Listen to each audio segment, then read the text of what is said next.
अगर तो जब किसी व्यक्ति की इच्छा हो जाती है ना कि उसे रोज़ मेरे मंदिर आना है या भगवान से जुड़े किसी कार्य में उसे संलग्न रहना है, मन लगाए रखना है, तो ये अच्छी चीज़ों में ना भगवान भी साथ देते हैं और इसलिए बड़ी जल्दी सारे प्रबंध हो जाते हैं। तुम्हारे साथ भी यही हुआ है।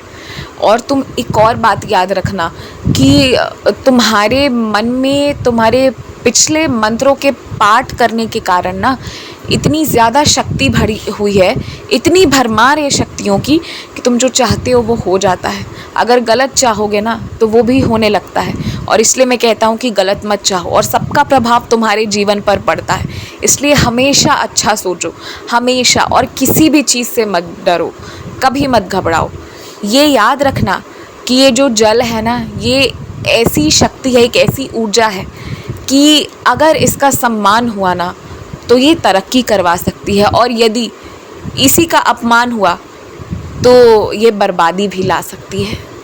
अगर इसे सही तरीके से नियंत्रित नहीं किया गया ना तो ये तबाही का कारण बन जाएगी, और अगर सही तरीके से नियंत्रित किया गया तो जन कल्याण के काम आएगी। तो इसके साथ कभी खेलना नहीं है तुम्हें, मतलब इसके साथ तुम्हें खिलवाड़ नहीं करना है, इसके साथ सदुपयोग करना है तुम्हें। जल का जो ये तत्व है, मैं ये जो बात समझा रहा हूँ इसका तुम्हारे वर्तमान जीवन में क्या मतलब है और क्या ताल्लुक़ है, ये तुम्हें आज नहीं तो कल समझ आ जाएगा। बस जल की बर्बादी नहीं होनी चाहिए, ये तुम ध्यान रखना। घर की दीवारें जो खराब सी हो रही हैं ना, उसको साफ़ करवाओ, बुलाकर साफ़ करवाओ, और जहाँ से ये समस्या शुरू हुई है उस जगह पर, जड़ पर उसे रुकवाओ, तभी जाकर और जगह भी वो चीज़ें रुकेंगी। और घर है ना तो घर के अंदर पर्दे लगा कर रखो।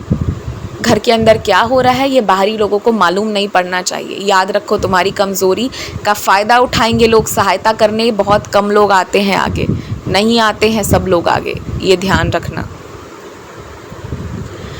कोई अच्छी बातें सिखा रहा था, कोई पीठ थपथपा रहा था, तो वो उसके शब्दों में मेरे भाव थे, मैं तुम्हें शाबाशी दे रहा था। बहुत अच्छा करवा लिया है तुमने, अब बस एक ही चीज़ और करवाना है, और तुम्हें पता है वो क्या है, जो मैंने बहुत बार कह दिया है, बस उसे तुम करवाओ, बाकी सब मंगलमय है। खुश रहो, मुस्कुराते रहो, आगे बढ़ते रहो। और जो पुरानी चीज़ें हैं ना वो कभी कभी याद आती हैं, इसका मतलब ये नहीं है कि तुम्हें बहुत ज़्यादा रोना है या समय बर्बाद करना है, इन सब से निकलना है बस।